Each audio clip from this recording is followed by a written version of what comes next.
This anime is just straight up gorgeous. Beautiful series, from start to finish. It's been beautiful since episode 1, but this episode, so many good scenes, so many beautiful scenes that made me feel like I was watching a Disney film. Was I the only one that felt that? Was I the only one that felt like I was watching a Disney film with this week's episode of The Ancient Magus' Bride? Because when it came to the singing scene with Lyndall, when you started singing, and then Chisei was just looking around, and you see the petals and stuff, and you see the elves dancing and asking Chisei to dance, and then you see the water mirror and all that, and she connects with Ellis and all that, and starts to talk with him. Just all these individual scenes. It was very beautiful, and it made me think of Disney. And this is something I have mentioned here and there while reviewing this series. I said that this feels like, a Studio Ghibli / Disney series, and this episode once again gave me that vibe, especially in the scene with the dancing to the singing. It was just so beautiful. I was like, this is something you would see Disney do. I mean, when you have a very important moment, when a character's trying to do something, you have it to where, singers come in, they start singing or whatever, and that's what happened. I'm like, this is like a Disney moment. It's so beautiful. So, yeah, I just wanted to point that out. Is anyone else getting that vibe? Did anyone else? Just please be honest in the comments below.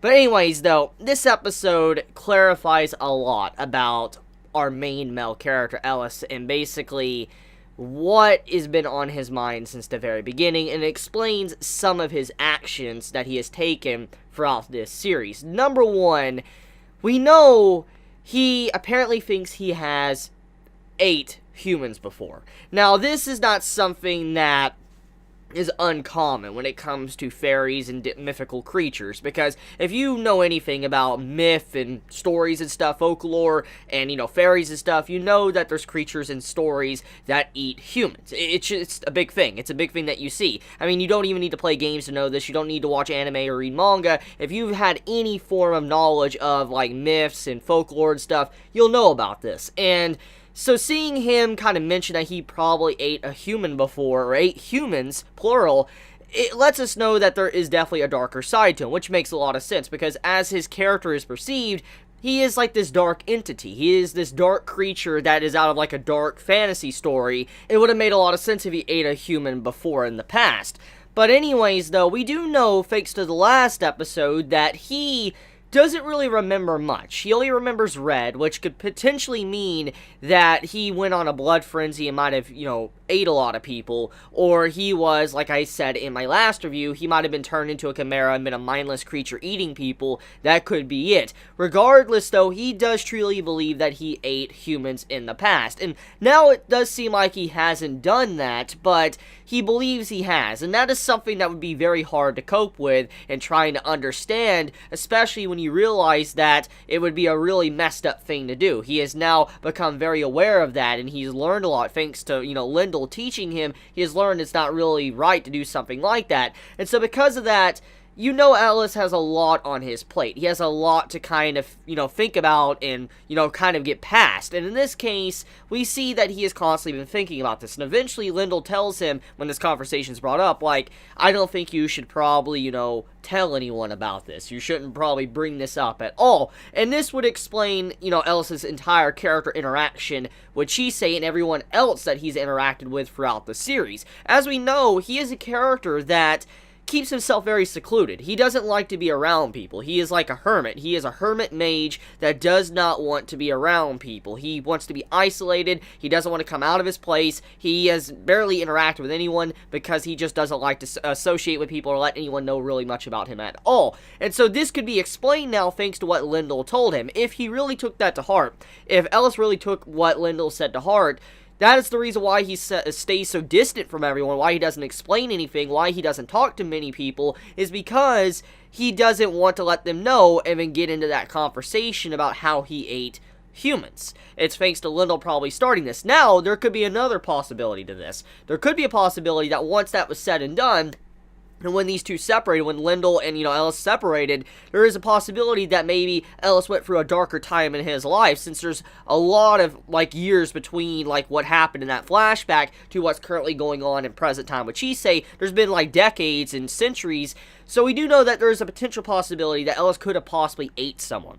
And that could have also changed his mentality and his thought process, and why he never really wanted to interact with people, too, because he realized how much of a monster he was. I mean, we do know that he realizes he looks like a monster to other individuals, children, and, regular humans. I mean, he was even shocked that Chisei accepted him for his look, because, usually people look at him like he's a demon, a monster, which we could see in the flashback when people are just, slinging stuff at Lyndall, saying he's like a monster or demon, and what was with him was a demon. So it makes a lot of sense why he would act like that. So when you look at all these things, it's probably a variety of things of why he acts like he does, and why he doesn't really want to communicate or express himself. And it does seem, besides just Chisei, opening up and finally asking questions, and her trying to find reasons to live, it's not just her that is changing and developing, it's also Ellis's character that's also changing and developing, and him finding reasons to, actually move on past his past and understand himself a little bit more. Because when you look at it, he's a person that is very powerful. It seems like he's very wise, but in reality, it doesn't actually seem like he really is. He still actually seems kind of like a child, which was mentioned in this, episode quite a few times. He still slightly acts like a child, and he is someone that is still trying to learn more about himself, understand who he really is, and that is what Chisei is currently helping him with. So I thought that was a really cool scene in this episode, how it tried to express that.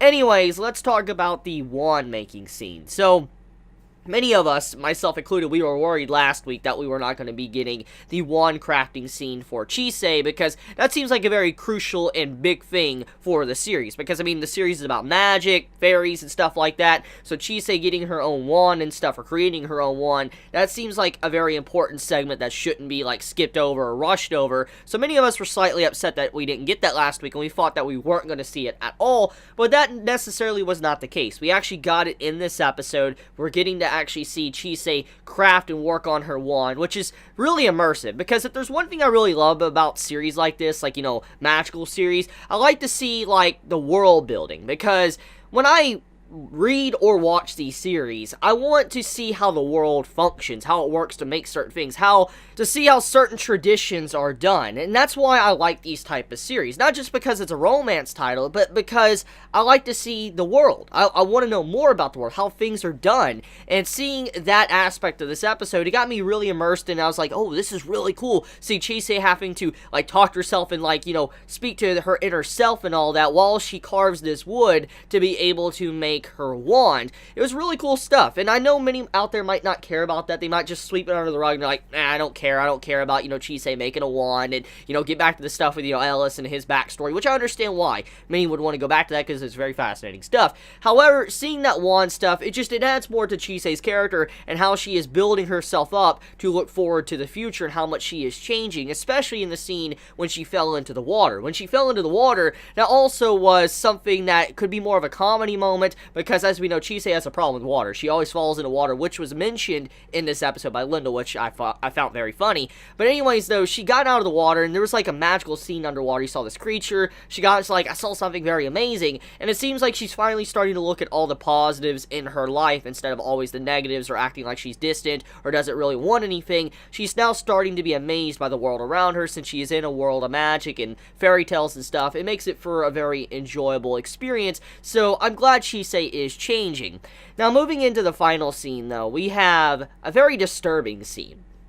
It's a very disturbing scene because you don't really know how to take it. So, with the song going on and the water mirror that popped up, and, Chisei talking to, Ellis and all that, you see this beautiful connection between them. And at first glance, it looks like, oh, this is a very beautiful scene. We're seeing these two connect. It's a heartwarming conversation, all that. Ellis seems like, he is lonely, but he is getting a little bit happier because Chisei's there cheering him up and all that. That's kind of how that scene looks overall. Then, once they disconnect and all that, we pan to a scene to where Silky, she's burying a bird. And then we look over to the fireplace and all that he apparently said was on, and told Chisei it wasn't on in the first place. So, here's two things we could get. He lied to Chisei about the fire being on even though it was cold, so he lied. And number two, there was a dead bird, which we could assume that he was the one that killed. So it's really messed up in a way. It makes you wonder exactly what does that scene necessarily mean. Because we had that heartwarming scene, but then that happened. You're like, whoa, what's going on with him? Why is he acting like that? It really makes you wonder. So I'm very curious. I'm very curious to see where that's going to go. But that's about it. So let me know your thoughts in the comments below. If you enjoy my content, please subscribe. If you like this video, please leave a like. Love you guys. Have happy holidays. And if you enjoy my content and you would like to get notified for when I upload a video, please click the bell icon next to the subscribe button down below. And if you don't care about getting my content, for instance, you don't care to get notified, at the very least, do it for the, YouTubers that you care about. Go hit the bell icon on their channel. That's the least I can say. So love you guys. Please be safe. Chibi out.